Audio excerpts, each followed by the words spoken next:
गुरु प्यारी साध संगत जी, राधा स्वामी जी, आप सबका एक और नई वीडियो में स्वागत है। संगत जी, आज की वीडियो में हम आपके साथ बाबा जी से सहारनपुर में हुए कुछ सवाल जवाब साझा करेंगे। तो वीडियो को आखिर तक ज़रूर देखिएगा और जो भी हमारे चैनल पर नए हैं, चैनल को सब्सक्राइब ज़रूर करें जी। हम इसी तरह की और वीडियो आपके लिए लाते रहते हैं। किसी ने सवाल किया कि बाबा जी, मेरे पिता ने आपसे नामदान लेकर आपको छोड़ दिया है। वो अब किसी और संस्था से जुड़ चुके हैं। बाबा जी ने कहा, बेटा कोई बात नहीं, अगर उन्हें वो रास्ता आसान लगा तो वो उनसे जुड़ गए। बाबा जी ने कहा, रूहानियत के रास्ते पर कोई ज़ोर ज़बरदस्ती नहीं है, मकसद तो इस रास्ते पर चलकर मालिक से जुड़ना है। फिर एक बुजुर्ग ने सवाल किया कि बाबा जी, मेरा भजन सिमरन में मन बिल्कुल नहीं लगता। बाबा जी ने कहा, ये तो सब मन के बहाने हैं। मन तो अपना काम पूरी जिम्मेवारी से करता है। अगर हम मन के अधीन होकर चलेंगे तो कैसे हम इस भवसागर से पार होंगे। इसीलिए हमें इस मन पर काबू करना है ताजो हम इस 84 से पार हो सकें। एक लड़की ने सवाल किया कि बाबा जी, मेरे दादाजी आपको बहुत मानते हैं, लेकिन उनके पास बहुत काम है और आपके लिए टाइम नहीं निकाल पाते।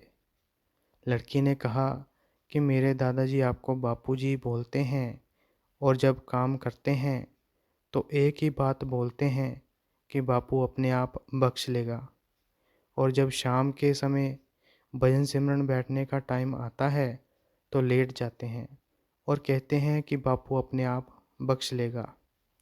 इस बात पर सारी संगत हंसने लगी।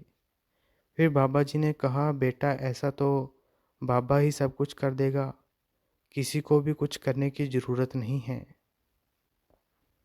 एक लड़के ने सवाल किया कि बाबा जी, मैं अपने घर को छोड़कर आ गया हूँ और कई बार कोई ऐसी सिचुएशन आ जाती है कि मेरा कुछ करने को दिल करता है, लेकिन मैं अपने पापा के बारे में सोचकर रुक जाता हूँ और मेरा घर जाने को दिल बिल्कुल नहीं करता।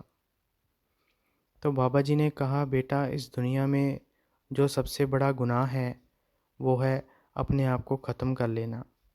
बाबा जी ने समझाया कि जो माँ बाप हमारे लिए सोचते हैं ना, वो कभी भी गलत नहीं सोचते, वो तो हमेशा बच्चों का भला ही सोचते हैं। तो फिर लड़के ने कहा कि मेरे मम्मी पापा नहीं हैं। फिर बाबा जी ने कहा कि बेटा, ज़िंदगी में जो भी फैसले लेने हैं बहुत सोच समझ कर लेने हैं। अगला सवाल एक लेडी ने किया कि बाबा जी, मेरे माता पिता आपस में बहुत लड़ते रहते हैं, जिससे कभी कभी घर का माहौल बहुत ख़राब हो जाता है। बाबा जी, मैं क्या करूं? बाबा जी ने कहा, बेटा आपको माता पिता की लड़ाई में बिल्कुल भी नहीं पड़ना चाहिए। उनमें लड़ाई इसलिए होती है ताकि आपस में प्यार बढ़े। फिर लड़की ने कहा कि मेरे पिताजी आपको बिल्कुल भी पसंद नहीं करते। फिर बाबा जी ने कहा कि वो पसंद करे भी तो क्यों पसंद करें, जब आप अच्छा एग्जाम्पल बनकर दिखाएंगे तब ही वो पसंद करेंगे।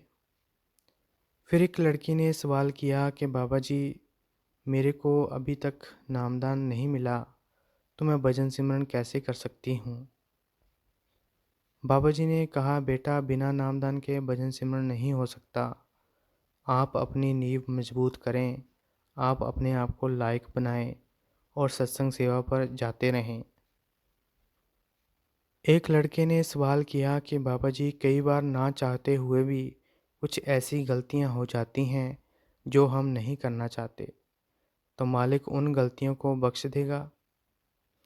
बाबा जी ने कहा, बेटा ज़िंदगी मालिक ने दी है सीखने के लिए। जब हमें एहसास हो कि हमसे गलती हो गई है, अगर हम उस गलती को ठीक करने की कोशिश करेंगे तो मालिक ज़रूर बख्शिश करेगा। अगर हम गलतियों से नहीं सीखेंगे और बार बार दोहराएंगे तो बेटा कर्मों का हिसाब किताब ज़रूर देना पड़ेगा। फिर किसी ने सवाल किया कि बाबा जी, जो प्रसाद मिलता है वो रोज़ खाना चाहिए? बाबा जी ने कहा, बेटा ये तो आपके ऊपर निर्भर करता है कि आपने प्रसाद खाना है कि नहीं। अगला सवाल, बाबा जी हम अपनी लाइफ को बैलेंस कैसे रखें? बाबा जी ने कहा, बेटा दिन में 24 घंटे होते हैं। हमने पढ़ाई भी करनी है, सेहत के लिए खेलना भी ज़रूरी है। बाबा जी ने कहा, इंसान कई बार एक तरफ़ा हो जाता है। अगर हम ज़िंदगी में बैलेंस रखेंगे तो ज़िंदगी गुजारनी आसान हो जाएगी। अगला सवाल, बाबा जी मेरा पढ़ाई में बिल्कुल भी मन नहीं लगता। बाबा जी ने कहा कि बेटा पढ़ना तो पड़ेगा, पढ़ाई तो बहुत ही ज़रूरी है। फिर बच्चे ने कहा कि मेरे पेरेंट्स भी यही कहते हैं। फिर बाबा जी ने कहा, तो आप क्यों नहीं पढ़ते? बच्चे ने कहा, बाबा जी मेरा मन नहीं लगता। इस बात पर सारी संगत हंसने लगी। तो संगत जी, ये थे कुछ सवाल जवाब। आज की वीडियो में इतना ही। अगर आपको ये वीडियो अच्छी लगी तो लाइक शेयर और कमेंट करें और चैनल को भी सब्सक्राइब ज़रूर करें जी।